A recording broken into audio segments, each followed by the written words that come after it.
Hello दोस्तों, आज हम देखेंगे काइनेटिक्स ऑफ पॉलीमराइजेशन। पहले देखते हैं डिग्री ऑफ पॉलीमराइजेशन। तो डिग्री ऑफ पॉलीमराइजेशन होता है क्या? तो नंबर ऑफ मोनोमेरिक यूनिट को क्या बोलते हैं? Degree of polymerization.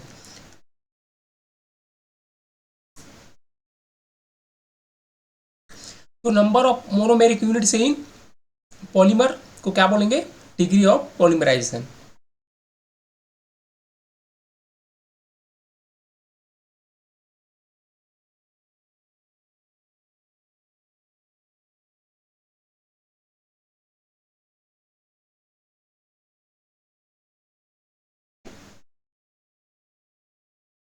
जब हमें पॉलीमर का वेट दिया रहेगा और मोनोमर का वेट दिया रहेगा तो कैसे निकालेंगे नंबर ऑफ मोनोमेरिक?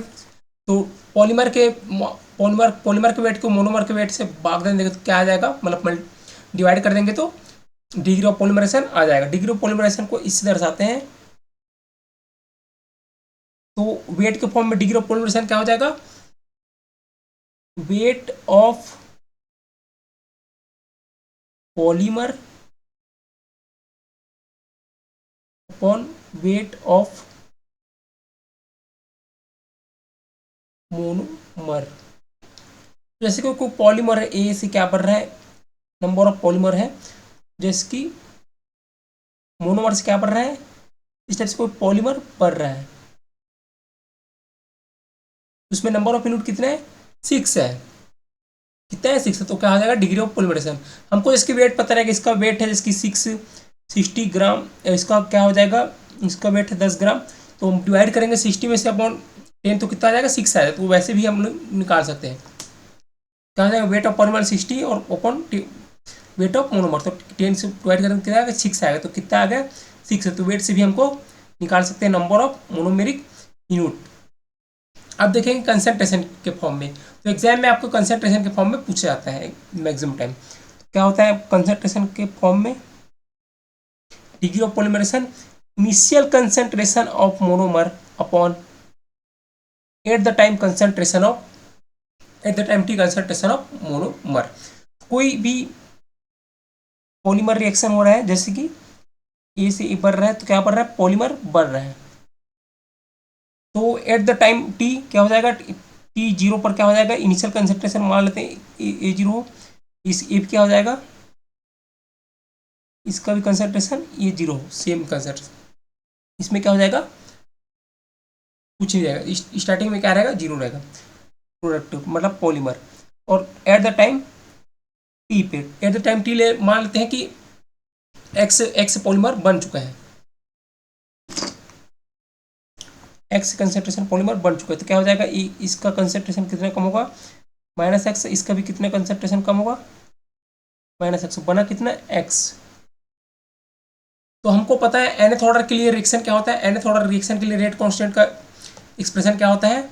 हमको पता है कि nth ऑर्डर के लिए होता है nth ऑर्डर के एक्सप्रेशन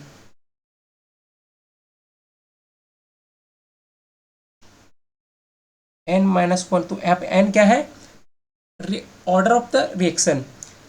और k p is equal to 1 upon concentration of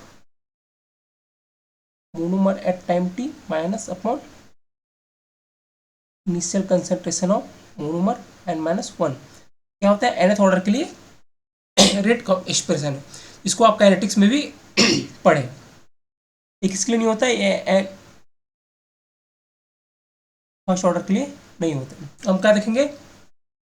हम निकालेंगे nth ऑर्डर के एक्सप्रेशन में डिग्री ऑफ पॉलीमराइजेशन। तो डिग्री ऑफ पॉलीमराइजेशन निकालेंगे। तो हम सॉल्व करते हैं डिग्री ऑफ पॉलीमराइजेशन के एक्सप्रेशन। तो पहले दोनों पक्ष में क्या डिवाइड करेंगे? दोनों दोनों तरफ दोनों तरफ मल्टीप्लाई करेंगे।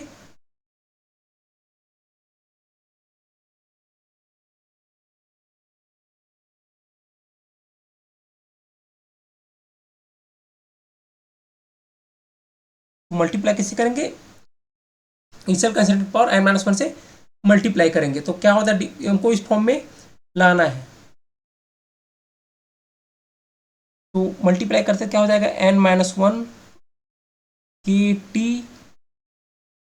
मल्टीप्लाई कैसे करते हैं? इनिशियल कंसेंट्रेशन की और 0 से मल्टीप्लाई हो जाएगा n-1, ये हो जाएगा पावर n-1।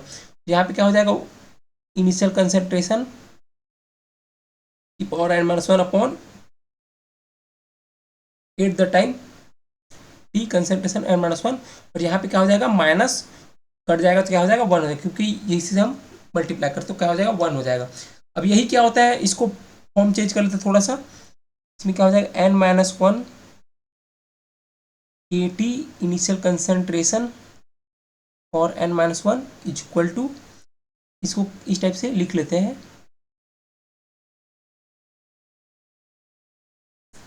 पूरी की पावर क्या हो जाएगी n-1 और एक हो जाएगा -1। और यही क्या होता है, यही अपना होता है degree of polymerisation.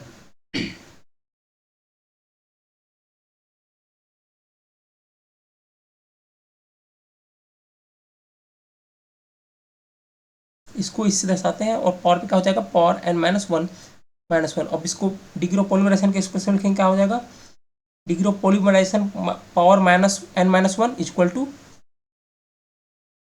n-1 rate constant time and क्या हो जाएगा इनिशियल कंसंट्रेशन पावर n-1 और 1 इधर आया क्या हो जाएगा +1 हो जाएगा। ये हो जाएगा nth ऑर्डर के लिए डिग्री ऑफ पॉलीमराइजेशन का एक्सप्रेशन। तो इससे आपके क्वेश्चन सॉल्व हो जाएंगे, इससे क्वेश्चन जो आए हैं वो सॉल्व हो जाएंगे। और एक एक्सप्रेशन और होता है extent of reaction, extent of reaction.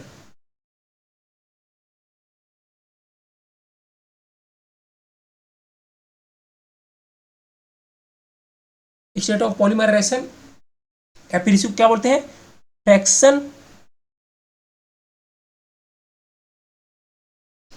Fraction of monomer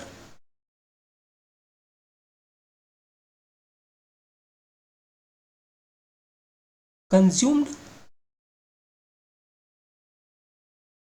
या फिर इसको बोल सकते हैं डीकम्पोज्ड।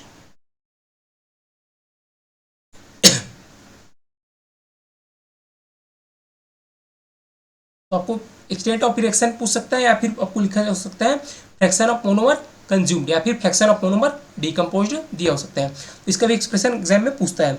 इसका होता है क्या होता है, इसको दर्शाता है पी से, और जैसे कि इनिशियल कंसंट्रेशन यहाँ पे क्या है, इनिशियल कंसंट्रेशन है हम क्या ले A0 लिए, तो इनिशियल कंसंट्रेशन से कितना चेंज मतलब कितना भाग प्रोडक्ट में चेंज होगा, तो कितना होगा x, उसका रेशियो निकालेंगे, क्या पता कितना भाग हो गया, तो ये हो जाएगा x अपॉन इनिशियल कंसंट्रेशन।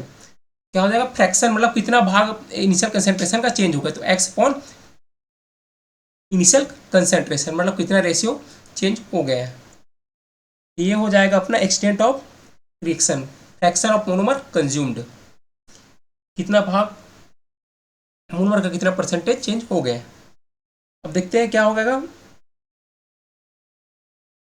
अब देखेंगे रिलेशन डिग्री ऑफ पॉलीमराइजेशन और एक्सटेंट ऑफ रिएक्शन मतलब फ्रैक्शन ऑफ मोनोमर कंज्यूम में रिलेशन। तो हमको पता है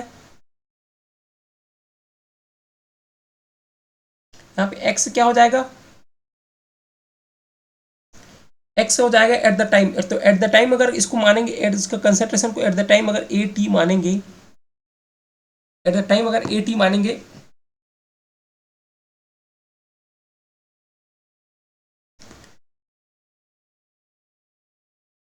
AT मानेंगे तो AT क्या हो जाएगा initial concentration minus x equal to क्या हो जाएगा AT हो जाएगा। तो x क्या हो जाएगा, x हो जाएगा अपना उधर जाएगा, x इधर आएगा, तो initial concentration minus at the T और, तो इनिशियल कंसंट्रेशन में eight the time t concentration घटाएंगे तो कितना आ जाएगा, इतना फ्रैक्शन पॉलीमर कंज्यूम्ड हुआ है, मतलब कितना कंज्यूम्ड हुआ है मोनोमर वो पता चल जाएगा। तो x आपको पता चल जाएगा कितना हो जाएगा initial concentration minus eight the time concentration, उसको रखेंगे क्या आ जाएगा P इक्वल टू हो जाएगा initial concentration minus eight the time concentration upon ये कंसंट्रेशन हो जाएगा। फिर क्या हो जाएगा, इसको सॉल्व करें तो क्या हो जाएगा 1 माइनस क्या आ जाएगा initial concentration T upon initial concentration आ जाएगा, मतलब at the time T concentration और इनिशियल कंसंट्रेशन। हमको पता है क्या पता है कि डिग्री ऑफ पॉलीमराइजेशन क्या होता है initial concentration upon at the time concentration, इसको 1 अपॉन करेंगे क्या हो जाएगा, heat the T opposite term क्या हो जाएगा, E0 हो जाएगा। इसका मान क्या हो जाएगा, ये हो जाएगा, यहाँ पे क्या आ जाएगा, P 1/1 डिग्री ऑफ पॉलीमराइजेशन। तो इसको पहले P की फॉर्म में लिखते हैं, P की फॉर्म में क्या आ जाएगा, -1 ऐसे आ जाएगा। और इसी को अगर हम डिग्री ऑफ पॉलीमराइजेशन का फॉर्म लिखें तो इधर P के लाएंगे, इधर इसको लाएंगे तो क्या हो जाएगा, 1 ये हो जाएगा। और इधर क्या हो जाएगा, इसको इधर करेंगे तो 1,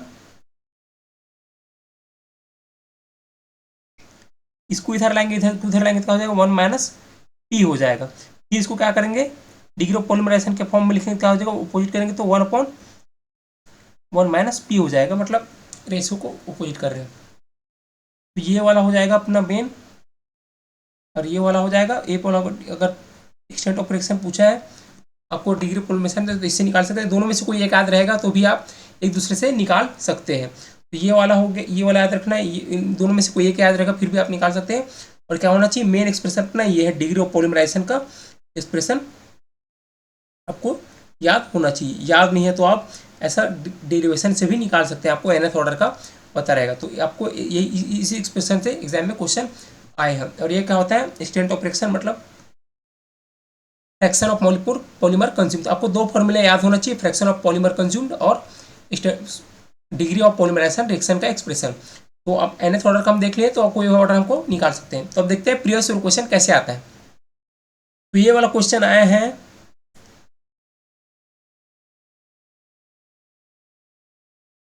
जून 2024 CSR नेट के क्वेश्चन में, प्रीवियस मतलब इस बार आया है, इस बार के जो एग्जाम हुआ था उसमें आया है। तो उसमें क्या दिया है नंबर है बोले degree of polymerization, degree of polymerization दिया है जिसका एक्सप्रेशन ये है।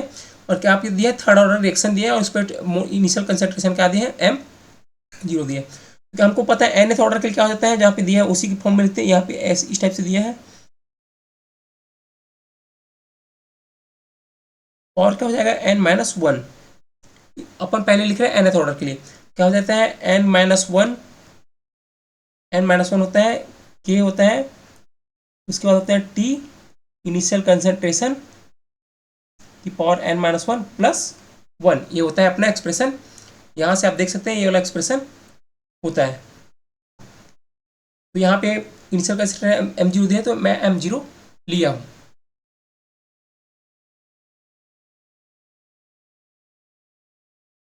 तो ये हो जाएगा अपना nth ऑर्डर के लिए एक्सप्रेशन।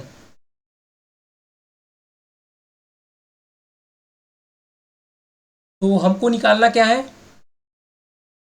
हमको निकालना है थर्ड ऑर्डर के। तो n क्या हो जाएगा, n हो जाएगा अपना थर्ड ऑर्डर हो जाएगा, n थर्ड हो जाएगा, फिर क्या हो जाएगा, n थर्ड हो जाएगा। तो यहाँ पे हो जाएगा एक्सप्रेशन, यहाँ पे n-1 और 3-1 क्या हो जाएगा, 2 हो जाएगा। यहाँ पे भी n-1 क्या हो जाएगा, 2 हो जाएगा। फिर k हो जाएगा T और इनिशियल कंसंट्रेशन M0 की पावर n-1 क्या हो जाएगा, 2 हो जाएगा, क्योंकि 3-1 2 होगा, +1 हो जाएगा। तो ये वाला अपना एक्सप्रेशन आ जाएगा। तो ये वाला अपना ऑप्शन कौन सा है, ये वाला अपना ऑप्शन है 2kT M0 + 1, ये ऑप्शन पहला आ जाएगा। तो इस टाइप से आप सॉल्व कर सकते हैं। आपको क्या पता रहना चाहिए, nth ऑर्डर का एक्सप्रेशन आपको पता होना चाहिए। अगला क्वेश्चन देखते हैं। अगला क्वेश्चन आया है CSR नेट जून 2019 में। तो इसमें पूछा क्या है, देखो पहले आपका एक्सप्रेशन दिया है रेट एक्सप्रेशन, क्वेश्चन बोल रहा है reaction rate self polyester reaction given है। आपको ऑर्डर क्या दिया है, तो ऑर्डर यहाँ से निकाल लेंगे। तो कंसंट्रेशन पावर क्या है, 2 है और 1 है, तो क्या हो जाएगा, 2 + 1 3 हो जाएगा। ऑर्डर क्या हो जाएगा, ऑर्डर 3 हो जाएगा। If initial concentration is the initial concentration of hydroxyl and carboxyl monomer, then the degree of polymerization, the degree of polymerization का आपको एक्सप्रेशन पूछा है। तो अपने को पता है degree of polymerization nth order के लिए क्या होता है, n-1 की nth ऑर्डर क्या होता है, डिग्री ऑफ पॉलीमराइजेशन का एक्सप्रेशन इस टाइप से होता है, KT इनिशियल कंसंट्रेशन और n-1 + 1। यहाँ पे क्या है, 3 है तो हम फिर 3 रख देंगे, तो हो जाएगा n, तो 3-1 कितना हो जाएगा, 2 हो जाएगा। यहाँ पे 3-1 2 हो जाएगा। KT इनिशियल कंसंट्रेशन पावर 3 - 1 क्या हो जाएगा, 2 हो जाएगा, +1, ये तो एक्सप्रेशन आ जाएगा। तो इजी क्वेश्चन आता है, बहुत ईजी है, आपको एक्सप्रेशन पता होना चाहिए, आप आसानी से निकाल सकते हैं। तो वाला ऑप्शन कौन सा हो जाएगा, ऑप्शन हो जाएगा 3। ऑप्शन क्या हो जाएगा 3। तो यहाँ पर इनिशियल कंसेंट्रेशन एम दिया है और एम के फॉर्म में दिया, तो हम इसको भी एम के फॉर्म में लिख सकते हैं। इनिशियल कंसेंट्रेशन आप जिसमें भी होगा उसे आपका एक्सप्रेशन मिलेगा। क्या हो जाएगा, ऑप्शन 3 हो जाएगा। अब अगला क्वेश्चन देखते हैं। अगला क्वेश्चन नवंबर CSIR नेट नवंबर 2020 में आया हुआ, इसमें क्या पूछा देखते हैं। तो polymerization at the time t, तो टाइम टी कितना दिया, टी दिया है 10 आवर। 10 आवर मतलब क्या होता है, 10 मल्टीप्लाई, एक आवर में कितने सेकंड होते हैं, 36, 36 से 100, 600 हो जाएगा सेकंड, तो इसको सेकंड में हो जाएगा, तो सेकंड में ले लेंगे। अब 60 से भी मल्टीप्लाई करके देख सकते हैं, आपके पास कैलकुलेटर रहता है एग्जाम में, उसे कैलकुलेट रखते हैं। उसके बाद देखते हैं polymerization rate constant, rate constant दिया है 3 × 10⁻⁻2 मोल पर मोलर इनवर्स, और क्या होगा, इग्नोर। तो ये रेट कांस्टेंट किसके यूनिट है, सेकेंड ऑर्डर का, लीटर पर मोल पर सेकंड, या फिर मोलर इनवर्स सेकंड इनवर्स, तो किसका यूनिट है, सेकेंड ऑर्डर का है। सेकेंड ऑर्डर का हो जाएगा, सेकेंड हो जाएगा। और इनिशियल कंसंट्रेशन कितना दिया है, इनिशियल कंसंट्रेशन हमको दिया है 50 मिली मोलर। क्या हो जाएगा, 50 × 10⁻³ मोलर। अब हमको पता है एक्सप्रेशन, क्या पता है, nth ऑर्डर का पहले एक्सप्रेशन लिखते हैं, nth ऑर्डर का लिखते हैं n-1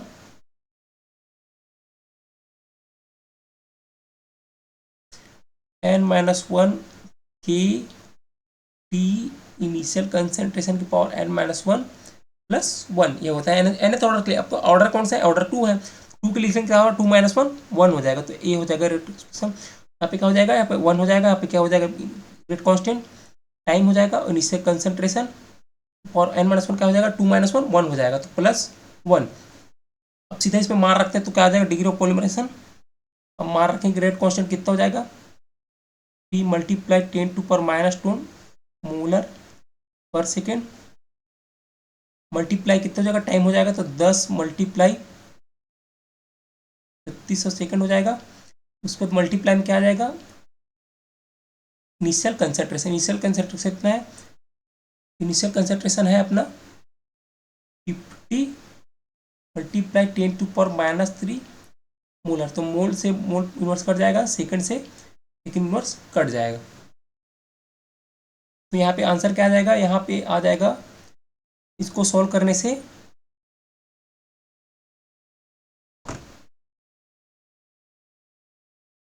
तो इतने को सॉल्व करेंगे तो क्या आ जाएगा, इतने को सॉल्व करके आएगा 54, और ये क्या हो जाएगा, +1। तो कितना आ जाएगा, डिग्री ऑफ पॉलीमराइजेशन अपना आ जाएगा 55। तो 55 अपना आंसर आ जाएगा। तो 55 अपना ऑप्शन देख सकते हैं, ऑप्शन है फर्स्ट।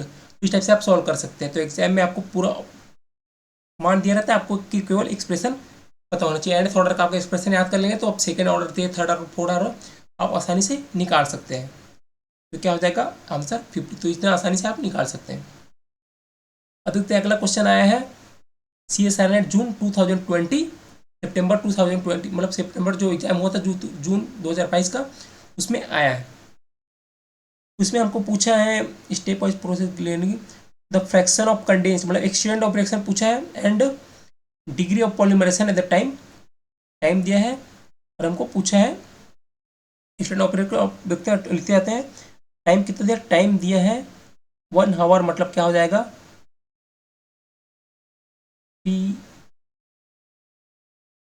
P600, मतलब 3600 सेकंड,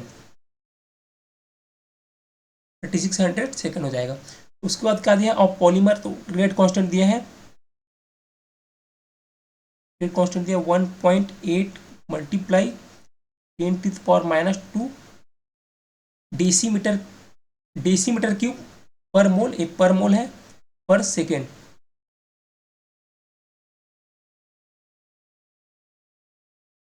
पर मोल पर सेकंड, इसका किसका होता है, ये क्या होता है, डेसीमीटर क्यूब मतलब लीटर, लीटर पर मोल पर सेकंड किसका होता है, सेकेंड ऑर्डर के लिए होता है। तो ये हो जाएगा n क्या हो जाएगा, सेकेंड ऑर्डर के लिए हो जाएगा। और इनिशियल कंसंट्रेशन हमको दिया है कितना, ये दिया है 3 मल्टीप्लाई 10⁻⁻² मोल पर डेसीमीटर। तो अब क्या करते हैं, आपको एक्सप्रेशन लिखना है किसके लिए, ऑर्डर 2 के लिए। ऑर्डर 2 के लिए आपको एक्सप्रेशन पता है, तो ऑर्डर 2 के लिए यहाँ पे निकाले थे, मैं फिर से नहीं निकाल रहा हूँ।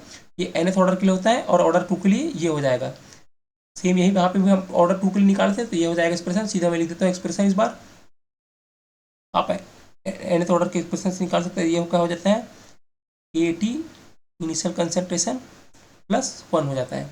कैसे हो जाएगा, एक मान रखेंगे क्या हो जाएगा 1.8 मल्टीप्लाई 10⁻⁻² डेसीमीटर क्यूब मोल पर सेकेंड, पर मोल पर सेकेंड क्या हो जाएगा, मल्टीप्लाई क्या हो जाएगा, जो टाइम दिया गया है, और मल्टीप्लाई क्या हो जाएगा कंसंट्रेशन, 3 मल्टीप्लाई 10⁻⁻² मोल डेसीमीटर क्यूब और प्लस 1 हो जाएगा। तो मोल से मोल कैंसिल हो जाएगा, सेकेंड से सेकेंड इनवर्स, और डेसीमीटर से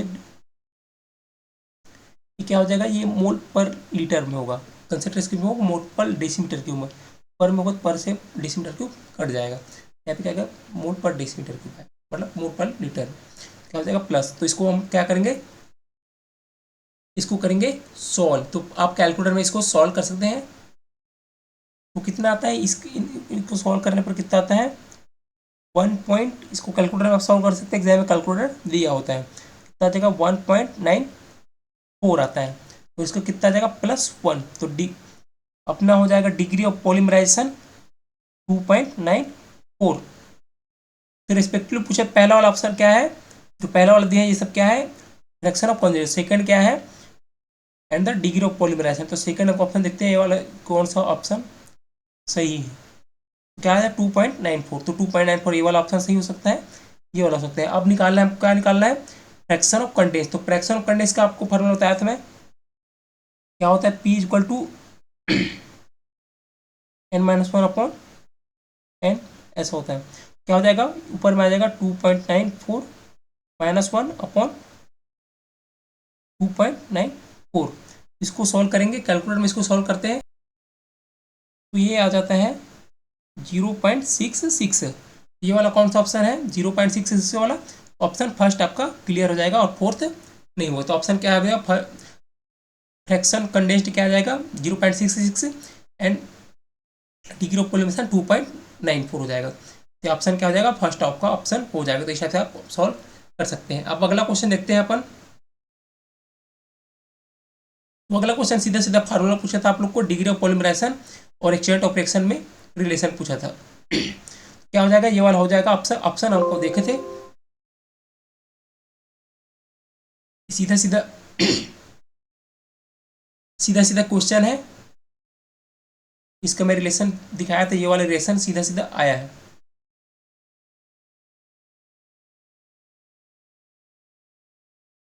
ऑप्शन क्या हो जाएगा 1 हो जाएगा। अगला क्वेश्चन देखते हैं। अगला क्वेश्चन दिया है fraction group condensed at the time second condensed polymerization overall second order. तो आपको सेकंड ऑर्डर के लिए एक्सप्रेशन पूछा है, किसका, फ्रैक्शन कंडेंस्ड का पूछा है। फ्रैक्शन कंडेंस्ड, फ्रैक्शन कंडेंस्ड होता है क्या, पहले आपको पता होना चाहिए।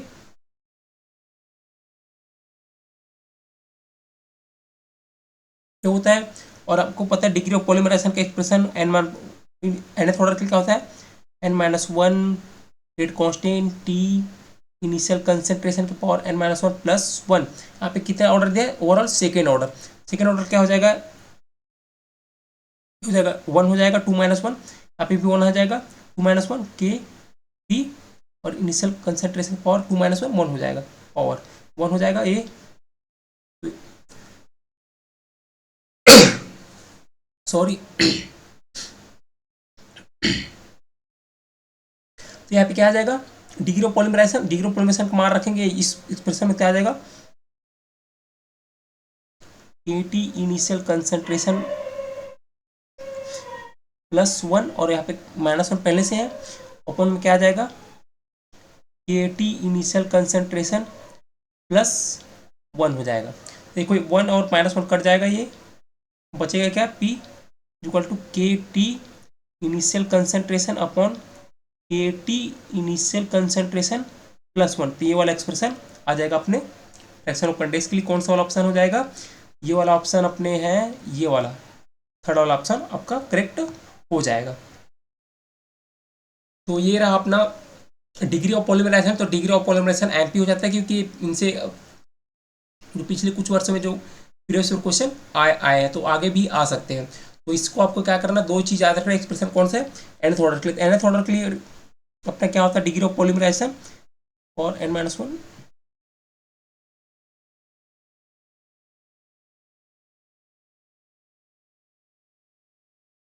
ये आपको याद रखना है। और एक्सटेंट ऑफ रिएक्शन फिर फ्रैक्शन कंडेंस्ड ऑफ मोनोमर क्या हो जाएगा, एक्स अपॉन इनिशियल कंसंट्रेशन। इसका मान क्या होता है, इसका मान इसका मान होता है degree of polymerization -1 upon degree of polymerization. और एक क्या होता है, दोनों में रिलेशन क्या होता है, ये वाला हो जाएगा। एक और क्या होता है, अगर इसको डिग्री ऑफ पॉलीमराइजेशन के फॉर्म लिखें तो 1/1 - p हो जाता है। आपको क्या होना चाहिए, ये तीनों पता होना चाहिए, एक्सप्रेशन आपको याद होगा, तो आप आसानी से क्वेश्चन सॉल्व कर सकते हैं। तो इसी तरह से और रैंक बूस्टर इस चैनल पे आने वाले हैं। तो थैंक यू दोस्तों।